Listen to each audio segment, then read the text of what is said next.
Assalamualaikum warahmatullahi wabarakatuh. Perkenalkan, nama saya Ummu Habibah, NPM 7202130008. Saya akan membacakan materi tentang stelsel pajak. Stelsel pajak merupakan sistem pemungutan pajak yang digunakan untuk menghitung besarnya pajak yang harus dibayarkan oleh para wajib pajak. Pemungutan pajak dapat dilakukan dengan 3 stelsel, yaitu stelsel nyata atau real, menyatakan bahwa pengenaan pajak didasarkan pada objek yang sesungguhnya terjadi.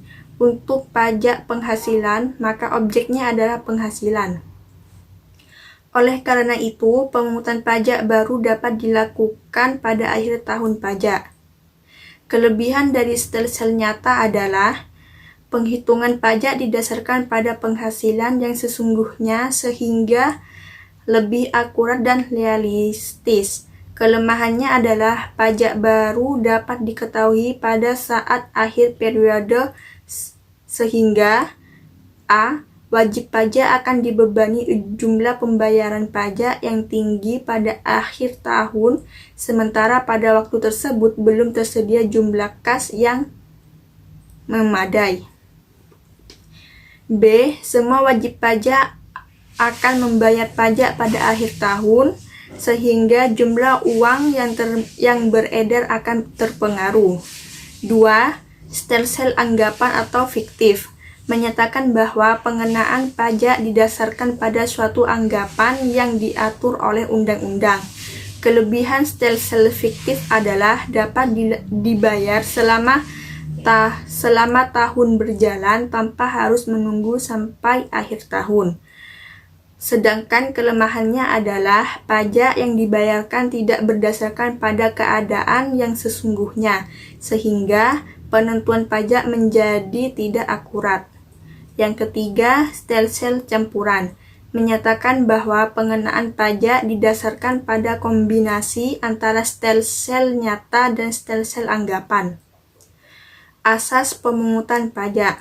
Pengertian terhadap kata asas antara lain sebagai suatu kebenaran yang menjadi pokok dasar atau tumpuan berpikir. Ada 3 asas pemungutan pajak yang kerap dijadikan pedoman di dunia, yaitu 1. Asas tempat tinggal. Pemungutan pajak dilakukan berdasarkan domisili atau tempat tinggal seseorang. Kedua, asas kebangsaan. Pemungutan pajak dilakukan berdasarkan kebangsaan seseorang. Ketiga, asas sumber. Pemungutan pajak dilakukan berdasarkan sumber atau tempat penghasilan berada. Sedangkan di Indonesia memiliki 7 asas pemungutan pajak yang selalu dijadikan pedoman. 1. Asas finansial. 2. Asas ekonomis.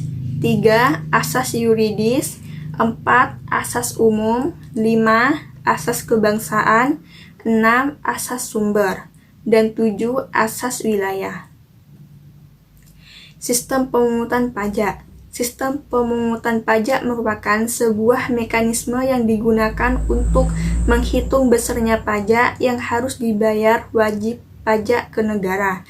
Di Indonesia berlaku 3 jenis sistem pemungutan pajak, yaitu 1. Self Assessment System, 2. Official Assessment System, 3. Withholding Assessment System.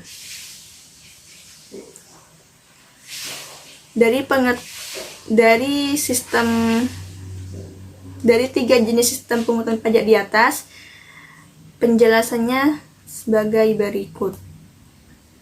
Self Assessment System merupakan sistem pemungutan pajak yang membebankan penentuan besaran pajak yang perlu dibayarkan oleh wajib pajak yang bersangkutan. Ciri-ciri dari pemungutan pajak Self Assessment adalah penentuan besaran pajak terutang dilakukan oleh wajib pajak itu sendiri. Wajib pajak berperan aktif dalam menuntaskan kewajiban pajaknya, mulai dari menghitung, membayar, hingga melaporkan pajak. Yang kedua, Official Assessment System merupakan sistem pemungutan pajak yang membebankan wewenang untuk menentukan besarnya pajak terutang pada fiskus atau aparat perpajakan sebagai pemungutan pajak. Ciri-ciri dari sistem perpajakan official system adalah besarnya pajak terutang dihitung oleh petugas pajak, wajib pajak sifatnya pasif dalam perhitungan pajak mereka. Pajak terutang ada setelah petugas pajak menghitung pajak yang terutang dan menerbitkan surat ketetapan pajak. Yang ketiga, withholding system merupakan besarnya pajak dihitung oleh pihak ketiga yang bukan wajib pajak dan bukan juga aparat pajak atau fiskus. Jenis pajak yang menggunakan withholding system di Indonesia adalah PPh pasal 21, PPh pasal 22, PPh pasal 23, dan PPh final pasal 4 ayat 2 dan PPN. Hambatan pemungutan pajak. Hambatan terhadap pemungutan pajak dapat dikelompokkan menjadi dua, yaitu perlawanan pasif, 1, 2 perlawanan aktif. Hutang pajak. Utang pajak merupakan pajak yang masih harus dibayar, termasuk sanksi administrasi berupa bunga, denda atau kenaikan yang tercantum dalam surat ketetapan pajak atau surat sejenisnya, berdasarkan ketentuan peraturan perundang-undang perpajakan. Utang pajak menjadi dasar dilakukannya penagihan pajak oleh juru sita pajak. Dilihat dari kondisinya, timbulnya utang pajak dapat terjadi karena dua kondisi, yaitu kondisi formil. Dalam kondisi ini, utang timbul karena petugas pajak mengeluarkan surat ketetapan. Kedua, kondisi material. Pada kondisi material, utang pajak timbul karena undang-undang atau karena adanya sebab tertentu yang mengakibatkan suatu pihak dikenakan pajak, seperti mendirikan bangunan, kegiatan impor-ekspor, hingga mendapatkan hadiah undian. Suatu pihak dapat dibebaskan dari utang pajak karena adanya kondisi-kondisi berikut, yaitu pembayaran. 2.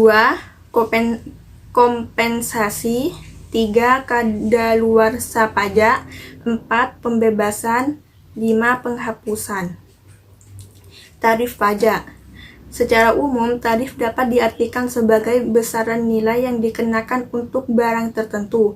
Jika dihubungkan dengan pajak, maka tarif adalah besarnya nilai yang menentukan besaran pajak yang harus dibayarkan oleh wajib pajak kepada pemerintah. Jenis-jenis tarif pajak. 1. Proportional flat tax rates atau tarif pajak proporsional. 2. Tarif pajak progresif. 3. Tarif pajak degresif. Dan 4. Pajak tetap. 5. Pajak envirorem dan spesifik. Demikianlah beberapa hal yang saya sampaikan. Sebelumnya saya mohon maaf apabila ada kata-kata yang tidak berkenan. Wassalamualaikum warahmatullahi wabarakatuh.